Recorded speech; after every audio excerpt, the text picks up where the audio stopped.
इस वक्त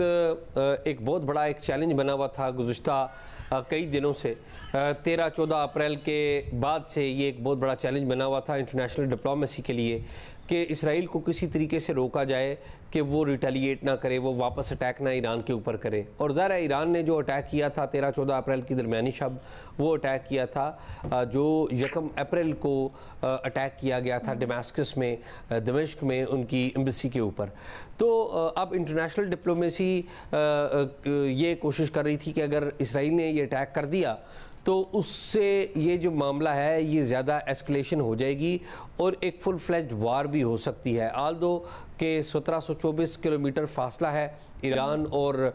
इसराइल का, और दोनों के दरमियान दो तीन ममालिक बीच में आते हैं, दोनों ममालिक के दरमियान। लेकिन आपको पता है कि ईरान जो है उसके पास एक बहुत बड़ी क़ुव्वत है, और वो है कि वो अस्करियत पसंद जो तंजीमें हैं इस खत्ते में उनको सपोर्ट करता है। तो ज़ाहिर है अस्करियत पसंद तंजीमों को अगर आप सपोर्ट करते हैं तो वो कोई ना कोई कार्रवाई कर सकते थे। अब बज़ाहिर ऐसा दिख रहा है कि अमेरिका ने सबसे पहले ये खबर दी कि जो इसराइल है उसने रिटेलिएट किया है, और ये जो रिटेलिएशन आई है, जो इब्तदाई रिपोर्ट्स आई, वो ईरान के एक जोहरी तनसीब है उसके ऊपर आई, क्योंकि ईरान ने जो अटैक किया था उस अटैक में भी जो निशाना था वो इसराइल की एक जोहरी तनसीब थी। जो जोहरी तनसीब इसराइल की निशाना बनाने की कोशिश की गई वो भी अबेंडन थी, यानी कि वहाँ पर भी कोई एक्टिविटी नहीं थी। और जो अब आज जिसके बारे में रिपोर्ट कर रहा है इंटरनेशनल मीडिया, उसके बारे में इब्तदाई रिपोर्ट ये है कि वो भी अबेंडन एक फील्ड है। तो लगता ये है कि बैकडोर डिप्लोमेसी जो है, डिप्लोमेसी वो काम आई है, और दोनों ममालिक पसे पर्दा जो सफारतकारी हो रही थी उसमें किसी अंडरस्टैंडिंग के ऊपर बैठ गए हैं, और ये मामला बज़ाहिर किसी फुल फ्लेज वार्स की तरफ जाने से बच गया है, और ये मामला यहाँ पर ख़त्म हो जाएगा। लेकिन चूँकि इस खत्ते में ईरान का एक इन्फ्लुएंस है, आपको पता है कि मई के पहले हफ्ते में गैम्बिया में OIC की एक कॉन्फ्रेंस भी होने जा रही है। अच्छा। और उस कॉन्फ्रेंस में गो के OIC कोई मौसर प्लेटफॉर्म नहीं बन सका, ना ही OIC आज तक खुद को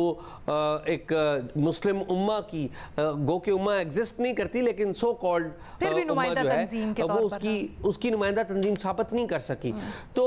उस एतबार से ये डेवलपमेंट अहम है कि उससे पहले ये चीज़ें डाउन करने की कोशिश की गई है, जो जिसे कहते हैं ना कि गर्द बिठाने की कोशिश की गई है। ये कितनी कामयाब ईरान का जो रिस्पॉन्स है, अमेरिकी मीडिया तो फुल फ्लेज इसको कह रहा है कि इसराइल की तरफ से हमला, और बड़े बड़े दावे किए जा रहे हैं, बट क्यों ईरान इतना खामोश है इसके ऊपर? ये देखिए, ईरान ने जो अटैक किया था वो एक बड़ा लार्ज स्केल अटैक था। उसके मुकाबले में चंद ड्रोन या चंद फायर करना ईरान के ऊपर, तो वो मेरे ख्याल में कोई कंपैरिजन बनता नहीं है। ये बज़ाहिर ये मालूमात के ऊपर बात नहीं कर रहा हूँ, लेकिन इंटरनेशनल डिप्लोमेसी में होता आया है कि इस तरह की जो सिचुएशन होती है तो उसमें जो बैकडोर चैनल्स के ऊपर फ्रीकैन आपस में बराह रास्त खुलकर बात कर रहे होते हैं किसी तीसरे फ्रीक की मौजूदगी में। इसमें जो तीसरा फ्रीक वो वाज़े तौर पर नज़र आ रहा है, वो तीसरा फ्रीक अमेरिका है, और अमेरिका इस बात का बाकायदा ऐलान भी करता रहा है। और अगर अमेरिका ये बैकडोर, अच्छा, मैं आपके लिए सवाल आसान कर देती हूँ एजाज, क्या आप ये कहना चाह रहे हैं कि पीछे जो डिप्लोमेसी चल रही थी उसके नतीजे में मुमकिन तौर पर इसराइल ने हमला तो किया है, लेकिन ईरान इसके बारे में खामोश है इंटरनल पॉलिटिक्स की वजह से?